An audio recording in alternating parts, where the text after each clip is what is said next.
baby. I believe the first WBO middleweight champion, one of the first, Michael Olajide here in the NXT Boxing Hall of Fame weekend. I believe it's the first time you've been down for the Hall of Fame. How you enjoyed yourself? I'm really enjoying myself. I love the energy. I love seeing the old, like, the guys from my day, before my day, after my day. Event. The energy is crazy. Everyone's saying like a family reunion kind of thing. It really is. It really is, because, you know, as fighters, we never really, with our brethren, like after doing all that fighting and everything, it's always about, you know, it's on to the next one. You're fighting the next dude, but I've always made it a purpose to watch fighters. I watch fights. I'm a fan as much as I was a fighter. Who gets you in front of the TV? Who gets you running in front of the TV these days? Oh man, well, this man right here, Ivan, when he was fighting Gaddy, I mean, that was crazy. I saw him do an amazing job that first fight. And, you know, Merciless Ray Mercer, Michael Spinks, of course, he's a boxing god. Tim Witherspoon. Sorry? Some of the active fighters. Oh, the active fighters today? You know, it's not the same today, and I know a lot of the older fighters say it. I just don't watch fighting as much today. I don't know if it's not seen as much, but of course, Canelo. You know, I see him. Of course, Pacquiao. I really like Crawford. He's amazing. He's an amazing talent. He's one of those kind of generational fighters. He can fight in any generation and be very successful. If I'm not mistaken, you fought in when it was the Trump Taj Mahal. Yeah. You guys, that might have been the first or second show there. I believe it was a pay-per-view show. Was that the Tommy Hearns fight? It was the first fight. The first fight at Taj Mahal was Tommy Hearns. Yeah. So I fought Tommy Hearns in Atlantic City. Has a place in your heart as well. You know, I fought 6 times in Atlantic City, and they were great fights. My first fight was Curtis Parker at the Sands Hotel. I think my second fight was James Hard Rock Green. My third one was Ray Gray, Ray the Flash Gray.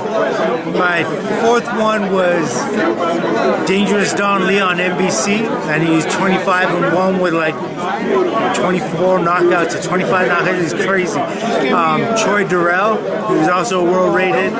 And then my sixth one was Tommy Hearns. I lost a decision in that fight, but that man is greatness. He's just so great. You fought at 160 pounds, and obviously as a lot of people know, you're one of the top fitness trainers in New York City. Yeah. You're probably in as good a shape now as when you fought.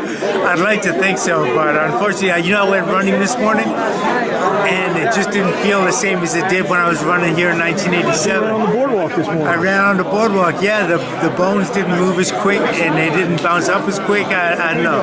I was breathing harder, and I wasn't running as fast. But you know, you got to try. You just got to keep trying. You got to fight all the way through. Like I said, I know from people you're one of the top fitness trainers in all of New York City. Where can people find you if they want to get a great workout in? Well, right now you can find me if you go to my website. It's michaelsilkolajide.com. You can find me there. You can hit me up with a message. I sell great jump ropes. We have boxing programs as well, and we're expanding them. You know, before boxing fitness came to be, I more or less like laid that foundation down back when I just finished the Tommy Hearns fight. And 90, I think.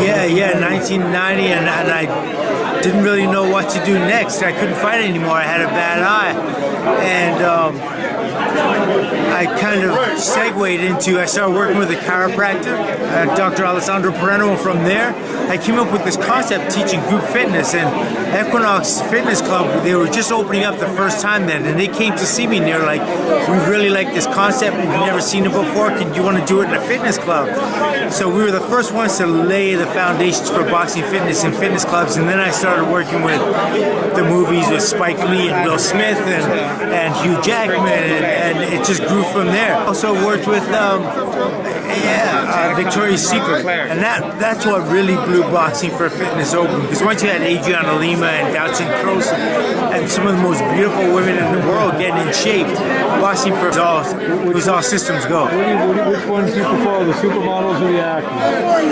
That's a tough one. I know which one. I know which one I would. One is really nice on the eyes, and the other one is really nice on the wallet. Yeah. So I kind of skate between the two. You know what I mean? It's like, Yeah. The supermodels, they ain't exactly broke either. So No, that's true. That's true, and they're not chintzy with their money. They will spend. If you're high quality, they'll spend it. So it's almost kind of like boxing. I mean, their body is their Yes. briefcase. pretty much. Yeah, absolutely. Just like a boxer, you know, just like an athlete, you really have to be in shape. They're in the skimpiest of outfits. You know what I mean? So their bodies have to be immaculate. And those girls work so incredibly hard. It's insane. It's just bodybuilders. Like bodybuilders do a lot of that. They cut weight. They train as hard as they can, just for show. And that's what a lot of models are doing. There you go. So it's good. Thank you for a few minutes of your time, and Thank you. best of luck, and we'll be keeping an eye on you.